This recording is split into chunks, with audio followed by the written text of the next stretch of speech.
Baghdad میں ایک آدمی نے اپنی بیٹی کی شادی ایک تاجر سے طے کر دی۔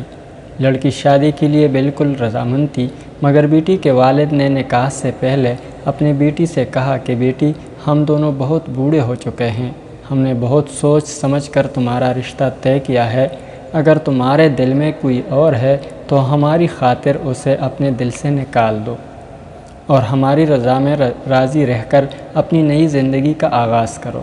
لڑکی نے اپنے والد کو یقین دلایا کہ میرے دل میں کوئی اور شخص نہیں ہے اور میں آپ کے فیصلے سے راضی ہوں، مگر دل ہی دل میں لڑکی نے کچھ اور ہی منصوبہ بنایا ہوا تھا۔ لڑکی کی شادی ہوئی اور شادی کے بعد تاجر اسے دوسرے شہر لے گیا۔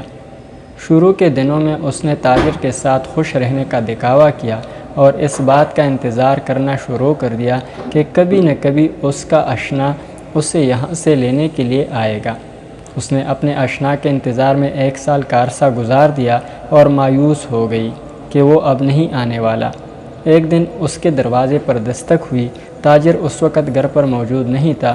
اس نے جیسے ہی دروازہ کھولا تو دروازے کے باہر ایک نقاب پوش کھڑا تھا۔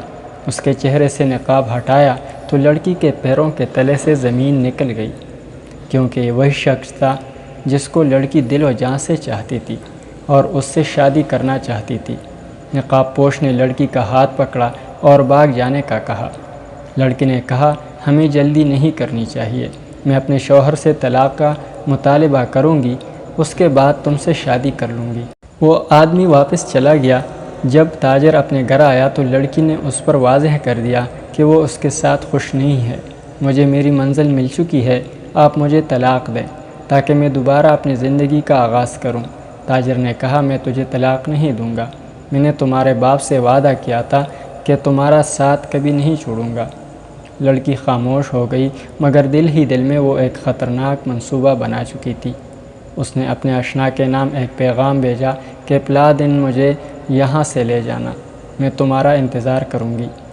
تاجر جیسے ہی گھر سے باہر گیا تو اس نے نکاح نامہ تلاش کیا اور پھر اسے آگ لگا دی اور اپنے دوست کے ساتھ بھاگ گئی۔ تاجر کو جیسے علم ہوا تو اس نے اپنے آدمی پورے شہر میں پھیلا دیے اور کہا کہ لڑکی اور لڑکے کو کوئی نقصان نہیں پہنچانا۔ کچھ عرصے بعد وہ دونوں پکڑے گئے۔ تاجر اپنی بیوی اور اس کے دوست کو عدالت میں قاضی کے سامنے لایا اور قاضی سے کہا، یہ شخص میرے گھر کی عزت کو بھگا کر لے جا رہا تھا۔ تاجر کی بات پر اس کی بیوی کھڑی ہو گئی اور قاضی سے کہا کہ یہ شخص محض جھوٹ بول رہا ہے، میں اس کو جانتی تک نہیں، میرا شوہر یہی ہے جس کے ساتھ مجھے پکڑا گیا ہے اور وہ بھی جھوٹے الزام کے ساتھ۔ قاضی نے عورت سے کہا کہ کیا واقعی تم اس تاجر کو نہیں جانتی اور پہلی بار دیکھ رہی ہو؟ لڑکی نے جھوٹی قسم کھاتے ہوئے کہا کہ اللہ کی قسم میں اس تاجر کو نہیں جانتی۔ قاضی نے تاجر سے کہا کہ تم مجھے اپنے گھر لے چلو، ابھی سچ اور جھوٹ سامنے آ جائے گا۔ لڑکی اور اس کا دوست بھی قاضی کے ہمراہ چل دیے۔ قاضی نے تاجر سے پوچھا کہ کیا تمہارے گھر میں کوئی کتا ہے؟ تاجر نے کہا، جی، میں نے گھر میں ایک کتا پال رکھا ہے۔ قاضی نے اس کتے کے سامنے تاجر کے دروازے میں سے 50 اجنبی عورتوں کو گزارا۔ کتا ہر ایک عورت پر بھونکتا تھا، مگر جیسے ہی تاجر کی بیوی دروازے سے گزری تو کتے نے بھونکنا بند کر دیا۔ قاضی نے کہا، بس ثابت ہوگا کہ تم اس گھر میں اس تاجر کے ساتھ رہ چکی ہو، تبھی تم گھر کے کتے کے لیے اجنبی نہیں ہو۔ قاضی نے عورت کو تاجر کے حوالے کیا اور اس کے اشنا کو گرفتار کر لیا، مگر دوسرے دن ہی تاجر نے ایک عجیب فیصلہ کیا۔ عورت کو یہ کہہ کر طلاق دے دی کہ مجھے تمہارا اعتبار نہیں رہا، میری غیر موجودگی میں تم کسی بھی وقت گھر سے دوبارہ بھاگ جاؤ گی۔ لڑکی طلاق کے بعد اپنے دوست کے پاس چلی گئی۔ کچھ عرصے بعد اس سے شادی رچا لی، لیکن جو کچھ سمجھ رہی تھی ویسا کچھ بھی نہیں تھا۔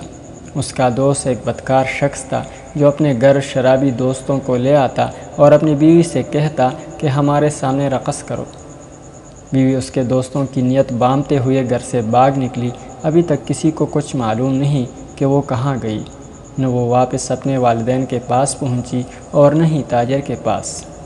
اگر کوئی انسان ایک مخلص ساتھی کی قدر نہ کرے اور اپنے نفس کی پیروی کرے تو اسے تباہ ہونے سے کوئی بھی نہیں بچا سکتا۔ مزید ایسی کہانیوں کے لیے ہمارے چینل کو ضرور سبسکرائب کیجیے۔ اللہ حافظ۔